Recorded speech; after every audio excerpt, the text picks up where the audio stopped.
Hello and welcome back to some more GP bikes on the channel. Now in today's video we will be starting and joining a new league, our first ever league on GP bikes. It is of course, as you can see by the title, R2V, which stands for Real 2 Virtual. So the idea behind it is they take real life ongoing events, so we'll, for example, MotoGP at Jerez, World Superbike at Moss, and we then that weekend, whatever races on that weekend, we do in the league. Now of course the season hasn't started yet, so we're kind of just doing wildcards, races we wouldn't have been around for example 1979 Hockenheim on the World Superbike Legends pack. So there's a whole league system, there's teams. I'm in the R Racing team. It's a Discord server. I will link the Discord down below. And there's a whole Discord as well for the league that I'll link the two of them below. But this is our fast lap in qualifying. It is a 2 minute plus lap, so I'm just going to keep talking about the league and stuff, and you can just keep an eye on my lap in the background. So every 2 weeks this league is run at the minute, and when the season starts we'll be doing races corresponding to the real life championships, and does in the server there's a big vote goes on what races we do, so that's how it's picked up. So it's not going to be the same bikes every week, not the same tracks. So it's pretty interesting because it's only, I think the vote, you only find out the day of the race what you're actually racing, so nobody can really sweat it. It's all about just turning up and seeing what you can do. So there's some seriously fast guys in here. Now, not in this one, but in every other round, there's a big guy called Zonta van der Gerberg, which is of course the son of Jurgen, ex-GP rider. So there is a few, he's the highest kind of ranked rider in real life. There's a couple of British Talent Cup riders, I think, and a few GP journalists in there. So there's actually quite a stacked field of well-known names, which is quite interesting because you never really see anything like that in the GP games. But I've been playing a lot of GP bikes. I absolutely love it. It was actually my idea. I had the idea to race around this track. Me and a friend who's in this race, Mystic, basically pissed around one night on these, and we had an absolute blast, slipstreaming each other all the way around this track. You can see the old Hockenheim is just ridiculously fun. It's so fast. I don't even know what the average lap was. This all came from, Mystic shared a video into the Discord of, I think what it is, 92, 93 GP race around here on the old 500s, and they were lifting. It was just seriously good to watch, and of course Schwantz won it on the brakes. But there is a full lobby in here, and there's a lot of riders on the track. You will notice as you go through the races, there's just riders everywhere. The way they run it is we have a 40-minute practice, 10-15 minutes of qualifying, then we do 2 7-lap races around here. Usually the races are about 10 minutes to 15 minutes long. We do 2 of them. That was my fast lap in qualifying. Here is the grid. I qualified P5. So the top few guys are pretty quick. There's a decent field of 24 riders, a full lobby we have. And I was a top rider in my team. So I am looking forward to this one. It's my first proper, this is round 2. Round 1 was 500s at the old Spa, but I did race in it, but it was just a lag fest, and I kept getting disqualified for jumping the start, and I wasn't included of course in the final results. But here we are for the race 1 launch. Can we get a good start to our first ever GP bikes league race? No we can't. We go sideways off the launch. Of course these bikes with their stock gearing would rev out at about 180, so you have to really lengthen the sprockets and the gears. So in first gear they're really kind of slow to pull away, so it's actually quite hard to get a race launch with them, as you'll see in many of these clips. But opening lap, we're in the slipstream here in P5. It says P7 on the guy in front, but the timing screen is all over. You'll see in a minute when people pass me, and you'll see me jumping up and down all over the place. But it's kind of distracting. You see, I'm just dropping down the field now for some reason. But there is a yellow flag head into the first chicane. There's a 2-3 bikes, I think, off. So 3 riders. We get a great drive on Timbo. Just come up the side of him, quick look over him, just keep him to the inside, little hand to him, little wave, quick nod at him, and into what I imagine is P4, judging by that just 3 riders ahead of us, into Oxencurb or something like that. It's a funky enough name, but it's such a cool corner. 130 miles an hour, and you're on your knee and you're just picking up and you just power down. up into this next chicane here is pretty fast. You can see he got brilliant drive sitting on my slipstream, and he looks like he might have a go into the second of 2 chicanes. 200-meter board there, braking hard. Rear snaps are just a touch wide. It's very easy to crash here. These curbs are so high, if you touch them, especially on the entry, you have a bad day. So he looks like he is going to probably have a move into this next right-hander. It's heavy braking. This is now where the track joins up to the kind of current track that you know, but I'm pretty strong on the braking into this corner here. I really like this corner. You can see mistake up in front, someone there, and there's a massive high side for the leader and a massive high side for P2, and we get tagged. I took it really gingerly, and Timbo behind was a bit aggressive, and he kind of just charged in, and unfortunately he kind of just got in the way of another rider, and then that punted into me. And unfortunately then we have another error here. Some guy just T-bones us where we crashed. We had to kind of rejoin the race 9, so we tried to rejoin. I did anyway, as safe as possible, but then someone just completely outbroke himself, and I was their intended target, judging by that. But anyway, we are now probably outside the top 10 at this point. 7 lap race, so we're just coming to the end of the opening lap, and I know I've decent pace. I'm pretty consistent around here, so I'm not really too worried about it. I wasn't really happy about it, but that I got knocked off because I believe I could have got into the battle for the win. As you see here now in a second, look at this move from Tom. This is the guy who's on pole. This guy is rapid, and he just splits the gap there between us and a crash rider.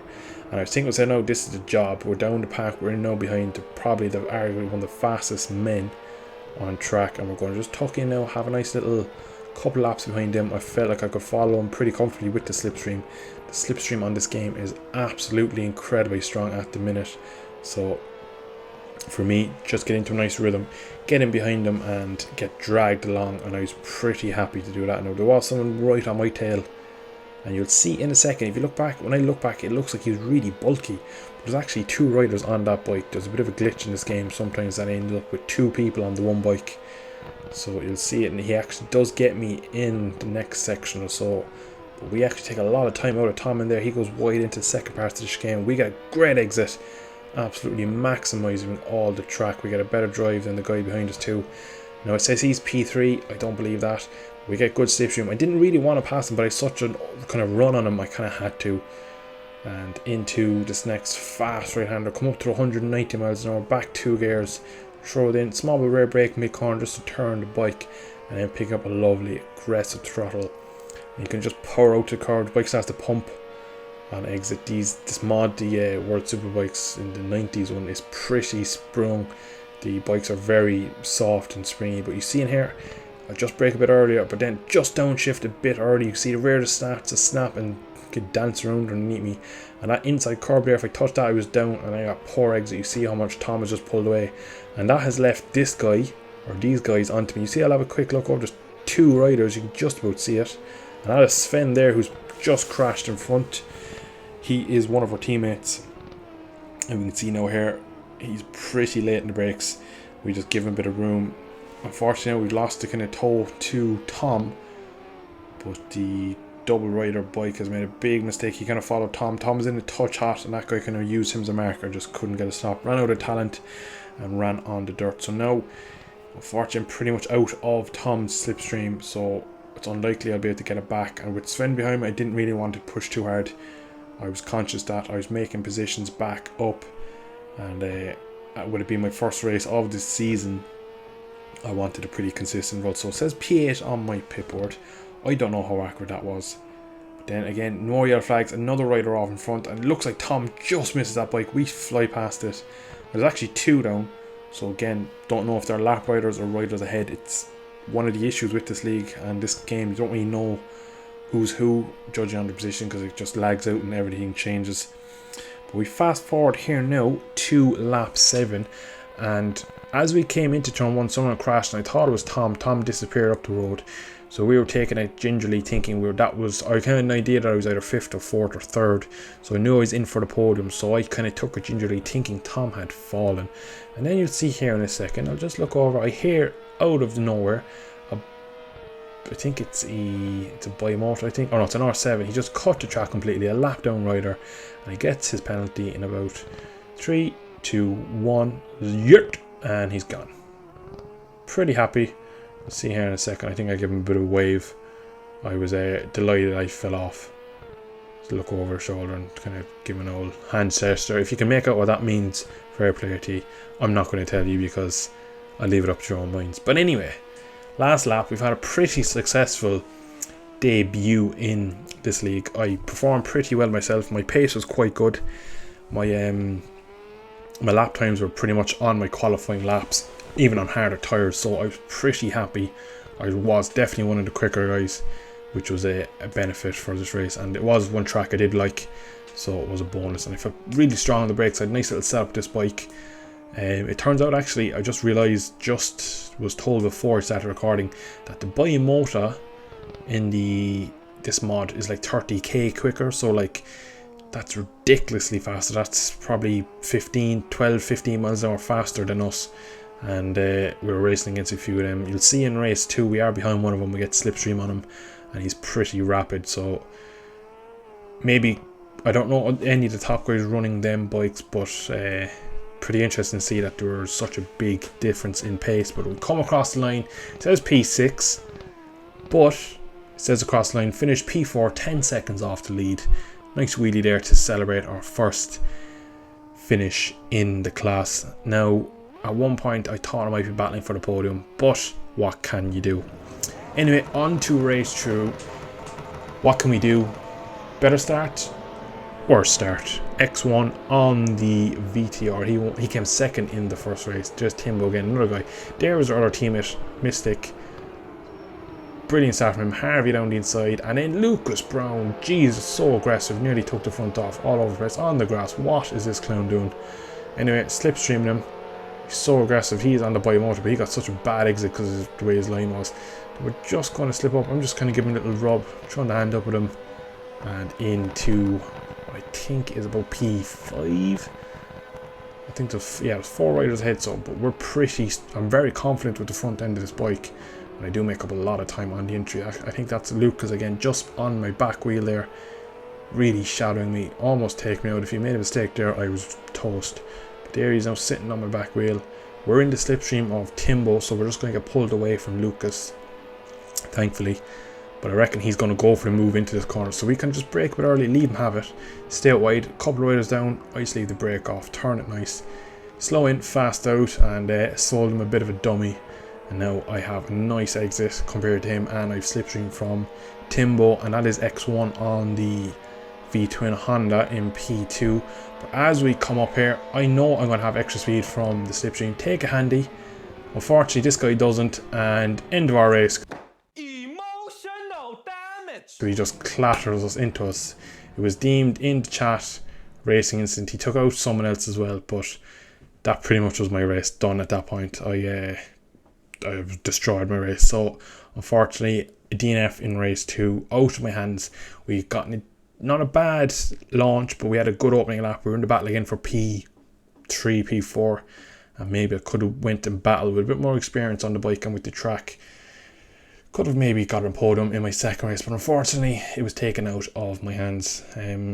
Yeah, let me know what you think of that incident.